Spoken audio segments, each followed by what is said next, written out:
The United States men's national basketball team has played 68 exhibition matches in its history dating back to 1992, going 64-4 in those matches, and those 4 losses took place in 2004, most recently twice in the pre-Olympics tour in 2021 to Nigeria 90-87 and Australia 91-83. As a matter of fact, Team USA would play Team Australia again today in their second pre-Olympic exhibition match of 5. And stick with me as we break down this game because it may look like it's over early, but the title that you read clicking on this video proves Team USA almost gives this up. So let's get right into this one. Steve Kerr switched up the starting lineup from last exhibition match versus Team Canada. And it's actually exactly what I had said in our breakdown of that game, swapping out Drew Holiday and Devin Booker for Anthony Edwards and Jason Tatum.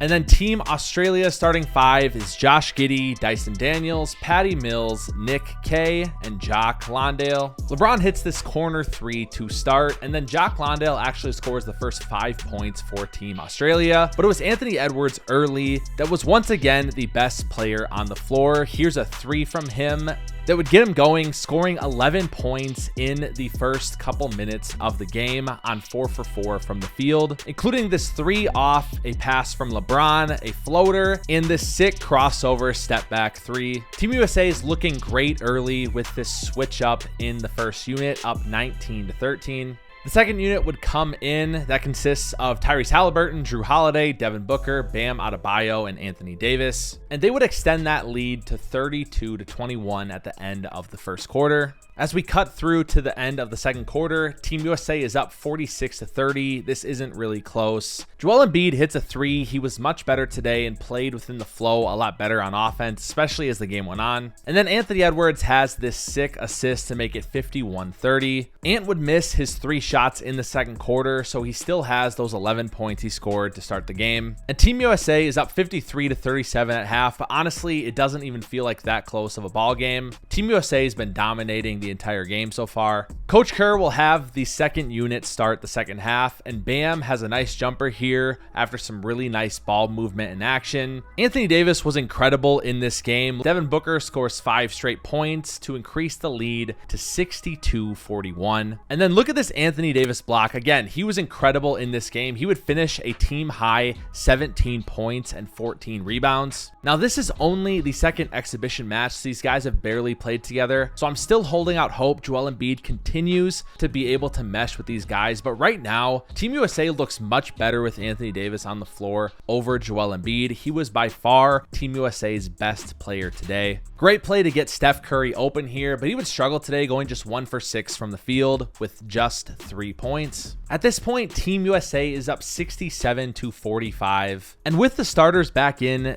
Team Australia goes on a 10-0 run, cutting the deficit to just 12. And during this stretch, Team USA turns it over like 5 to 6 times. These starters are just not taking care of the ball. Anthony Edwards finally relieves some of the bleeding with this and 1 here, putting Team USA back up 15. And they finish the third quarter pretty strong, 76-61 going into the fourth, with Team USA up 81-63 very early in the fourth quarter. Team Australia would cut that lead to just 6 points, 86-80 within just 5 minutes of play, with Josh Giddey being a main reason they would do so, scoring 7 of those points during that run. Team Australia has the ball down 6 points with just 3:37 left when Patty Mills misses this 3-pointer, and then Tyrese Halliburton makes back-to-back 3s on back-to-back possessions, which at that point felt like the dagger. Team USA was up 92-80 with just a little over 2 minutes to go. But instead, Team Australia just continued to fight. Jock Landale gets this bucket here, making it a 9-point lead. And then Team USA is very lucky. Josh Giddey misses this layup after another turnover. After a miss Tyrese Halliburton 3, Josh Giddey again scores with 1:07 left on the clock. It's just a 7-point lead at this point. Thankfully, Team USA has Devin Booker, who gets this offensive rebound and hits this jumper, extending it back to 9 points with 32 seconds to go. And although at this point Team USA had won, they didn't close out the game again in very professional fashion. Team Australia scores within just 2 seconds following that timeout, and then Devin Booker gets a 5 seconds back to the basket call on him. And then again, I don't know what Team USA is doing. Within a second on an out of bounds play, Team Australia would score. Jock Landale cut to the basket, and he gets an and one, making this just a 4-point game with 9 seconds to go. Team USA does hold on. They win 98-92, but honestly, guys, this was not a good showing for Team USA. If we take a look at the box score, the starting lineup had pretty bad plus minus. It was the second unit that really won the game for Team USA, with every starter but Joel Embiid having a negative plus minus. And then if we look at guys on the bench like Devin Booker, Tyrese Halliburton, Bam Adebayo, they all had a plus minus of +9. But it was really Anthony Davis who was the best player for Team USA today. I said that earlier. I'm going to echo it again. He went 6 for 12 from the field, 1 for 1 from 3, 14 rebounds with 7 of them being offensive, and finishing with a team high 17 points. Devin Booker was right behind him, 16 points. And then Anthony Edwards with that quick 11 early. He cooled off afterwards, but finished with 14. Joel Embiid and LeBron James finished with 10. Like I said, Steph did not have a good game. He goes just 1 for 6 from the field with just 3 points. And I gotta say, Bam Adebayo was really good as well. 4 for 5 from the field, 10 points, and some incredible defense. He's so versatile on the defensive end. On Team Australia's side, you had Josh Giddey, who was probably their best player. 7 for 18 from the field, 17 points, 8 rebounds, and 7 assists. But Jock Landale was really good as well. 9 for 12 from the field, 20 points, 7 rebounds, 6 assists. Which is super disheartening because Jock Landale is a below average NBA player. He was not good in Phoenix last year, and the bigs should have eaten him up. And then Dyson Daniels finishes with 14 points on 6 for 8 from the field and 3 steals. I obviously don't mean to over sensationalize an exhibition match. However, Team Australia is nowhere near the talent that Team Canada, Team Serbia, Team France, or Team Germany has. And I think you can chalk a lot of this up to it being an exhibition match, being up 20 points, and just being kind of lazy and lackadaisical with the ball. Like I said, Team USA had a bunch of turnovers during that run. But at the same time, I feel like if you are Team USA, if you're this version of Team USA, you want to destroy every opponent you play. You want to put yourself in history alongside the teams like the Dream Team and the Redeem Team. And giving up a lead like this to Team Australia, albeit an exhibition match, only beating them by 6 is not going to cut it. And so I think with me, I just have a super high standard for Team USA. So showings like these, even though it is something that doesn't really mean much, still dishearten me a little bit. They got to continue to figure it out. Of course, they haven't played together much, but neither have any of these Team USAs in history,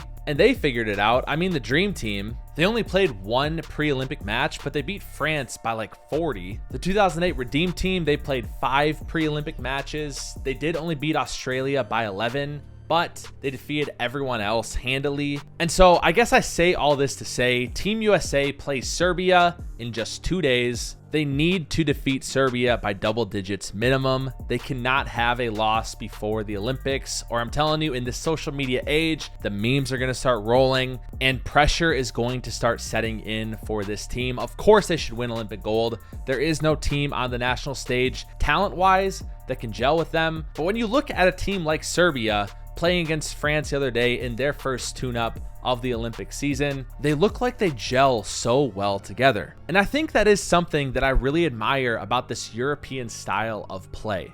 These guys do not need the ball in their hands. Offense flows so well. Everyone's moving without the ball and being effective without the ball. And I felt like I saw a decent amount of that from Team USA today, but it has to continue getting better. Ant was getting blitzed a lot in the second half. He's got to give up that ball. There's plenty of other guys on the team that can score. Hopefully, we're getting Kevin Durant back soon. It sounds like he's not too far away. Derek White did not play today, probably just because he just got named to the roster not too long ago. Like I said in my last video, guys, thank you so much for the most recent support on the channel. These last 3 videos have been going absolutely bonkers, and I'm going to be covering everything that that goes down during this Olympic season. I mean, look at this. We're covering an exhibition match from Team USA. We are just a few weeks away from the Olympics. It's going to be a fun one. Like I did in my last video, I'm going to throw up the Olympic groups. You tell me what stands out with these teams. Maybe some hot takes you have. I'm super excited. It can't come soon enough. And if you missed my last video on Jokic bullying Wemby in a France versus Serbia pre-Olympic tune-up,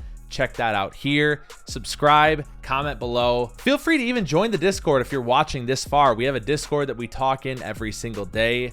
And from time to time, I'll even go live within there. As always, thank you guys so much for watching, and we'll see you on the Hardwood.